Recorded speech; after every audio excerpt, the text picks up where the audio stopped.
హయాంలో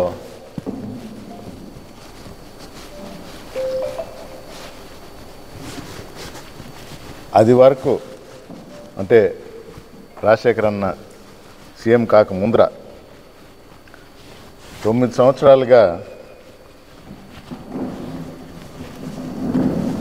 తెలుగుదేశం ప్రభుత్వం చంద్రబాబు నాయుడు గారి కింద సీఎంగా ఉన్నప్పుడు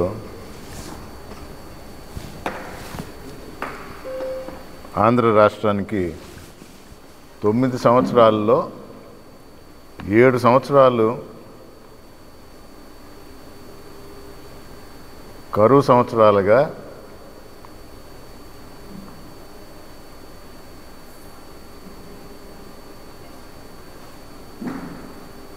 అందుకే చంద్రబాబు నాయుడు గారు కరువు కవల పిల్లలు అన్నారు. 2004లో రాజశేఖర రెడ్డి గారు ముఖ్యమంత్రి అవగానే సమృద్ధిగా వర్షాలు,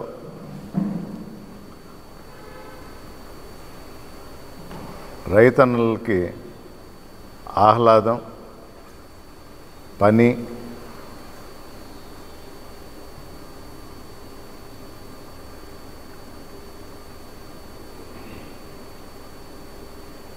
జీవితాల్లో వికాసం, ఆనందం. రాష్ట్రం మొత్తం రైతన్నులు బాగుంటే రాష్ట్రం బాగుంటుంది అంటారు.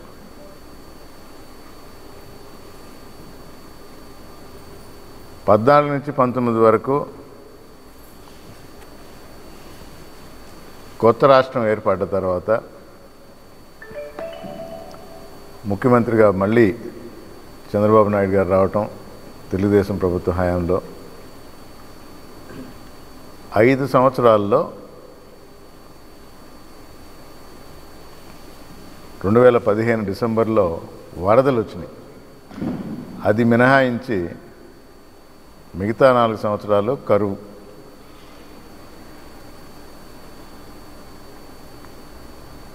కవలలు అనేదాన్ని సార్థకం చేసుకున్నారు. 2019లో జగన్మోహన్ రెడ్డి గారు ముఖ్యమంత్రి అయ్యారు.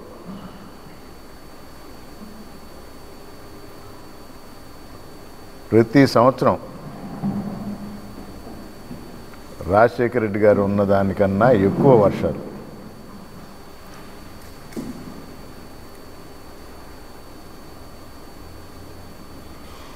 ఈ ఒక్క సంవత్సరం కొంచెం తగ్గింది. ఇవి వాస్తవాలు.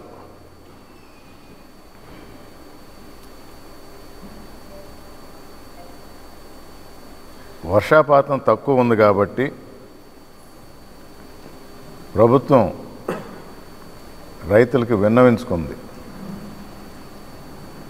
ఈ సంవత్సరం ఇప్పుడు పంట వేయొద్దు అని.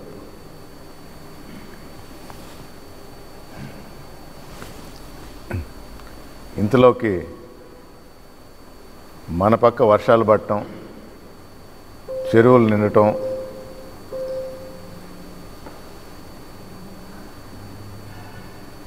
రైతన్నులు ఈ నీరు సరిపోదని తెలిసినా రాష్ట్ర ప్రభుత్వమే ఆదుకుంటుంది, జగన్మోహన్ రెడ్డి మీద నమ్మకంతో మళ్ళా వర్షాలు పడతాయనో ఏ నమ్మకంతో అయినా పంట వేయటం జరిగింది. ఇప్పుడు నీరు అవసరం రైతన్నులకి.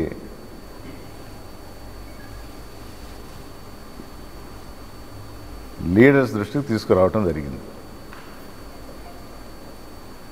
ఒక వెంకటగిరే కాదు, సూలూరుపేట, గూడూరు నియోజకవర్గం, అది నెమ్మదిగా రేపు ఎలక్షన్ తర్వాత చూస్తాంలే అనే విషయం కాదు. అందుకని వెంటనే సూలూరుపేట నియోజకవర్గ ఎమ్మెల్యే గారు సంజీవయ్యతో మాట్లాడి గూడూరు నియోజకవర్గ కొత్తగా నియమించబడ్డ సమన్వయకర్త ఎమ్మెల్సీ మేరీ మురళీ గారితో మాట్లాడి ఇద్దరిని తీసుకొని ముఖ్యమంత్రి గారి దగ్గరికి వెళ్ళటం జరిగింది.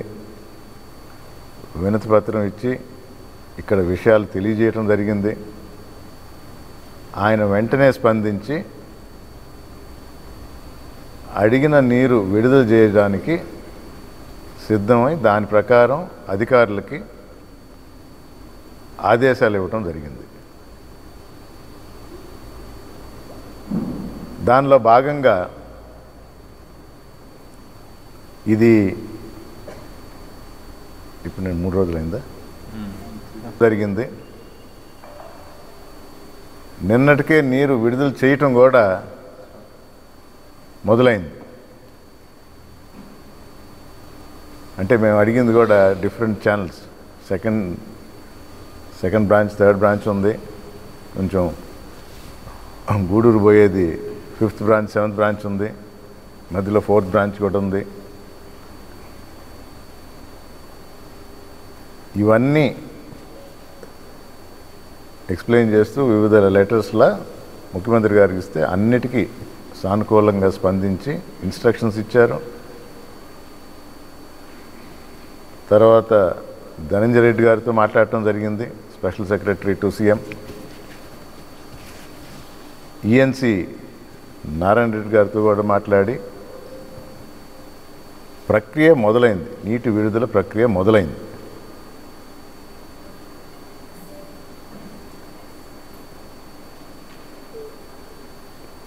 రైతులు ఆదుకోవటం మన ధర్మం. తక్కువ నీటి నిలువ ఉన్నా కూడా అవసరాలు గుర్తించి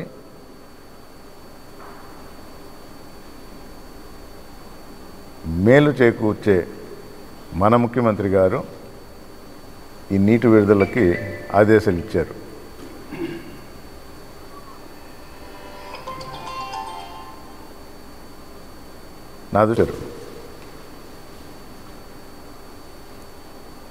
మాజీ ఎమ్మెల్యే గారు రామకృష్ణ గారు తెలుగుదేశం ప్రభుత్వ హయాంలో బ్రహ్మాండంగా మేము రైతులని కాపాడాము అని, కరువు కాలంలో ఎలా కాపాడారు? ఒక సంవత్సరం వరద, 4 సంవత్సరాల్లో సాగునీటి కోసం ముఖ్యమంత్రి గారి దృష్టికి, అప్పటి ముఖ్యమంత్రి దృష్టికి తీసుకువెళ్ళి నీళ్లు రిలీజ్ చేయాలని కోరినట్టు ప్రెస్లో ఎక్కడైనా చూపించగలరా? ఇప్పుడు చెప్పటం కాదు, ఇంకా హాస్యాస్పదమైన స్టేట్మెంట్ ఏందనంటే, ఇప్పుడు నేను వెళ్ళి ధర్నా చేస్తాను, డ్యామ్ దగ్గర పోయి నిరాహార దీక్ష చేస్తాను అంటే డ్యామ్ దగ్గర పోయేసి ఏదైనా రెస్ట్ తీసుకోవడానికి అనుకుంటున్నారో ఏంటో మరి. వాటర్ రిలీజ్ అయిందయ్యా బాబు, సీఎం గారిని కలవటం జరిగింది, ప్రెస్లో వచ్చింది, అడిగిన దానికి వెంటనే స్పందించి ఆయన ఆదేశాలు ఇవ్వడం జరిగింది. ఇరిగేషన్ వాళ్ళని కనుక్కుంటే చెప్తారు, నిన్న వాటర్ రిలీజ్ కూడా చేశారు. మరి ఎవరిని మభ్యపెట్టాలని? తెలుగుదేశం ప్రభుత్వం అధినేత చంద్రబాబు గారి దగ్గర నుంచి అందరూ నేర్చుకున్నది ఇదే, ప్రజల్ని ఎలా మభ్యపెట్టాలి, మాయ చేయాలి, మాయ మాటలతో ఎలా మోసం చేయాలి అని. రిలీజ్ అయిన నీళ్ళకి నేను పోయి డ్యామ్ దగ్గర కూర్చొని ధర్నా చేస్తాను, ఇంతకన్నా అసలు హాస్యాస్పదమైనది ఏమన్నా ఉందా? మా కాలంలో బ్రహ్మాండంగా చేశాము, నా టచ్ పోలా. ఫోటో చూస్తే ఆయనకి ఏమన్నా గుర్తొస్తుందో లేకపోతే మీకేమన్నా గుర్తొస్తుందేమో. 2016 ఫోటో ఇది. రైతులు ఒక పార్టీకి సంబంధించిన వాళ్ళు కాదు, స్వచ్ఛందంగా కొందరు చేతుల్లో బాటిల్ కూడా ఉన్నాయి, పురుగుల మందు ఆత్మహత్య చేసుకుంటాము, నీరు విడుదల చేయమని. అప్పటి ప్రభుత్వం తెలుగుదేశం ప్రభుత్వం, ఇక్కడ ఎమ్మెల్యే రామకృష్ణ గారు. ఇది జరిగింది ఈ నియోజకవర్గంలోనే. మర్చిపోయారేమో. ఇంకా క్లోజప్ షాట్ మందు పట్టుకుంది. అంటే ఎవరిని మభ్య పెట్టాలని చూస్తున్నారు, ఎవరిని మోసం చేయాలని చూస్తున్నారు? మీరు చేసిన ప్రతి పని, మీరు మాట్లాడిన ప్రతి మాట ఒకవేళ ప్రెస్లో వస్తే ప్రింట్ మీడియాలో అందుబాటులో ఉంటుంది, వీడియోలో ఉంటుంది. ప్రతిదీ జనానికి గుర్తు లేకపోయినా మా బాధ్యతగా మేము కూడా గుర్తు చేస్తాం. మంచి చేయాలని కోరుకోండి. ఏమన్నా అంటే జగన్మోహన్ రెడ్డి గారి మీద మాట్లాడతారు. చిన్నపిల్లల చదువులకి అండగా ఉండి వారు చదువుకోవాలని చెప్పి చేసిన ఘనత ఈ ముఖ్యమంత్రిది. అమ్మఒడి అనేదాన్ని ప్రవేశపెట్టి 14 సంవత్సరాలుగా ఉన్న ముఖ్యమంత్రి చేయలేదే. మీరు 10 సంవత్సరాలుగా ఎమ్మెల్యేగా ఉన్నారే.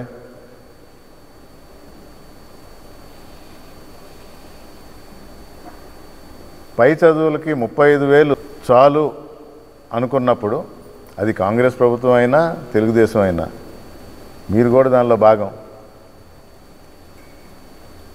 పేద ప్రజలకు మంచి కాలేజీలో చదవాలని చెప్పి పూర్తిగా రీయింబర్స్మెంట్ గవర్నమెంట్ ఇస్తుందని ముందరకు వచ్చిన వ్యక్తి జగన్మోహన్ రెడ్డి. అది గుర్తులేదా? చేయూత కింద సాయం చేస్తూ వచ్చింది జగన్మోహన్ రెడ్డి. ఆసరా అక్క చెల్లెమ్మలకు రుణమాఫీ 25,000 కోట్లు. మీరు మాట తప్పితే, తెలుగుదేశం మాట తప్పితే, చంద్రబాబు నాయుడు గారు మాట తప్పితే, అది ఆ రుణమాఫీ చేసిన ఘనత, తిరిగి వాళ్ళ అకౌంట్లో డబ్బులు వేసి ఆ ఘనత జగన్మోహన్ రెడ్డిది. మీకు ఏమి కనబడటం లేదు.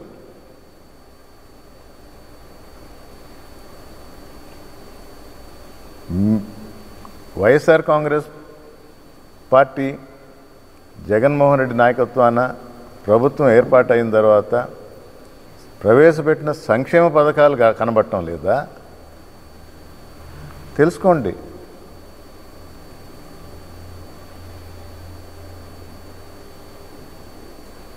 మూడు టీఎంసీలు ఉన్నాయి, నీళ్ళు ఎందుకు ఇవ్వటం లేదన్నారు. 12 టీఎంసీలు ఉన్నాయి. డెడ్ స్టోరేజ్ అంటారు 11 టీఎంసీలు అంటే. అయినా కూడా మా ముఖ్యమంత్రి గారిని కన్విన్స్ చేసి అక్కడ పోయి దానికి ప్రూఫ్తో సహా ఫోటోలు కూడా ఉన్నాయి. మేము కాగితాలు ఇవ్వటం కానీ, అక్కడ తీసుకున్న ఫోటో కానీ, రిలీజ్ చేసిన దానికి తార్కాణం మీరు అక్కడ పోతే కనబడుతుంది. నీరు విడుదల చేయటం.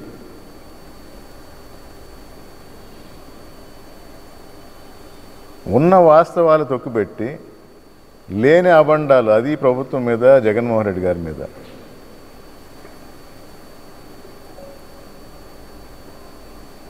పిల్లలకు అమ్మఒడి అంటే పెద్దలకు పెన్షన్. దేశంలోనే ఇంత భారీగా ఎవరు ఇవ్వటంలా.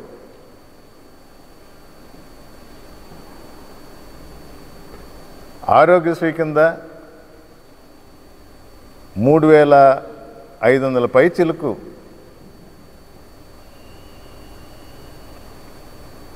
జబ్బులను కానీ దానికి అయ్యే ఖర్చులు ప్రభుత్వం భరిస్తుందని చెప్పేసి ఇవ్వటం ఎక్కడా లేదు దేశంలో.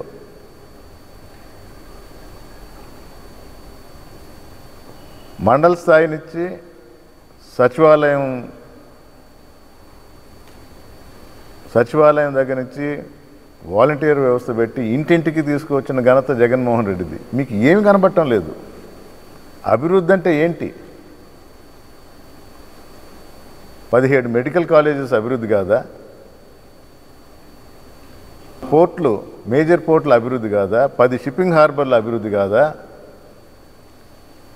ఒక వెంకటగిరి నియోజకవర్గంలో 107 సచివాలయ సచివాలయాలు ఉంటే ప్రతి దగ్గర ఒక గ్రామ సచివాలయం, ఒక ఆర్బీకే రైతు భరోసా కేంద్రం, ఒక వెల్నెస్ సెంటర్, ఒక మిల్క్ కలెక్షన్ పాయింట్,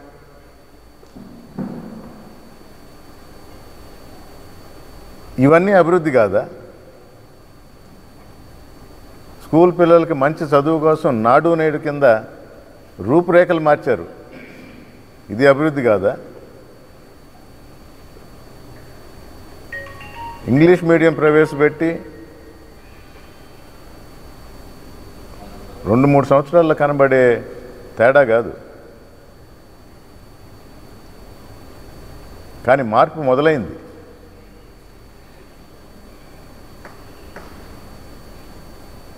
ఇది అభివృద్ధి కాదా? మీకు ఏం కనబడటం లేదు. ఏదైనా విషయాలు కొన్ని తెలుసుకొని మాట్లాడితే మంచిది.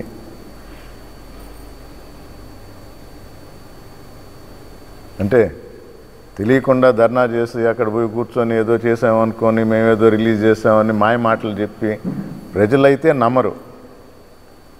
మీకు తెలియదేమోనని తెలియజేస్తుంటారు. నీళ్ల విడుదల ఆల్రెడీ మొదలైంది.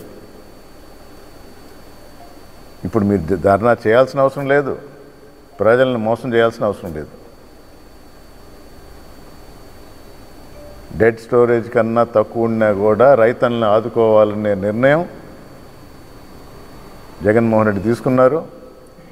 ఆ ప్రక్రియలో నీటి విడుదల ఒక్కొక్క రోజు పెరుగుతూ పోతూ ఉంటుంది.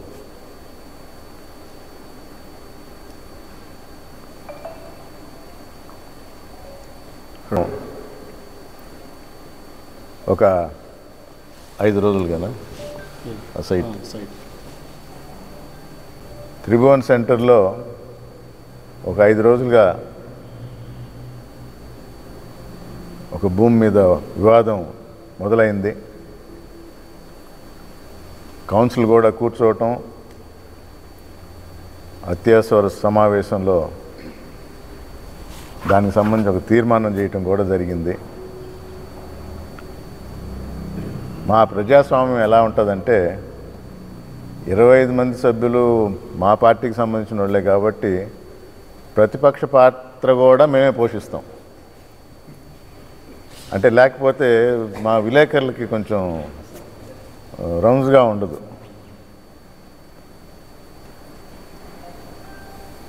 చప్పగా ఉంటుంది అందరూ ఒకే సైడ్ ఉంటే. ఏం బాలే, కరెక్టేనా?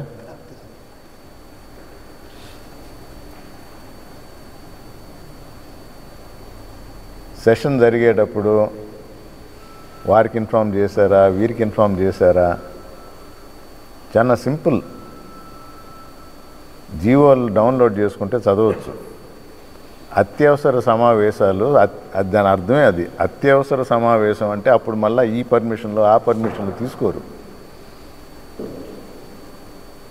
ఇక్కడ గుర్తించింది ఒకటే సింగిల్ పాయింట్. ప్రభుత్వ భూమి అన్యాక్రాంతం అవుతుంది, దాన్ని కాపాడాలని కౌన్సిల్ అత్యవసర సమావేశం ఏర్పాటు చేసుకొని ఆ ఒక్క పాయింట్ మీద మాట్లాడింది. దానికి పర్మిషన్లు తీసుకోరు. అసలు మున్సిపాలిటీలో ఎంతమంది సభ్యులు ఉండారో వాళ్ళు హాజరవ్వాల్సింది. ఎన్నుకోబడ్డ ప్రజాప్రతినిధులు ఎక్స్ అఫిషియో మెంబర్స్గా కౌన్సిల్ సమావేశాలకు హాజరవుతుంటారు వారి ఇష్టాన్ని బట్టి. అందుకని వాళ్ళకి ఇన్ఫార్మ్ చేస్తారు, వాళ్ళు పర్మిషన్ తీసుకోరు. ఒకవేళ అసెంబ్లీ కానీ పార్లమెంట్ కానీ జరుగుతున్నప్పుడు వాళ్ళ కోరిక మేరకు శని ఆదివారాల్లో, అంటే పార్లమెంట్ ఉండదు కాబట్టి, అసెంబ్లీ ఉండదు కాబట్టి, శని ఆదివారాల్లో కూడా ఈ మీటింగ్ జరపవచ్చు అనేది దాని సారాంశం. లేకపోతే వర్కింగ్ డేస్లోనే పెట్టాల. దీన్ని మొత్తం వక్రీకరించారు. ఇన్ని సంవత్సరాలుగా కౌన్సిలర్స్గా ఉన్నవారు మా వాళ్ళు తెలియక కాదు, మీకేదో కొంచెం ఇంట్రెస్టింగ్గా చేయడానికి ఒక్కొక్కరు ప్రశ్న వేసినప్పుడు ఇంకొకరు జవాబు చెప్పినట్టు మా వారికి అందరికీ తెలుసు. మా మధ్య ఏదో పొరపచ్చులు ఉన్నాయనుకుంటారేమో.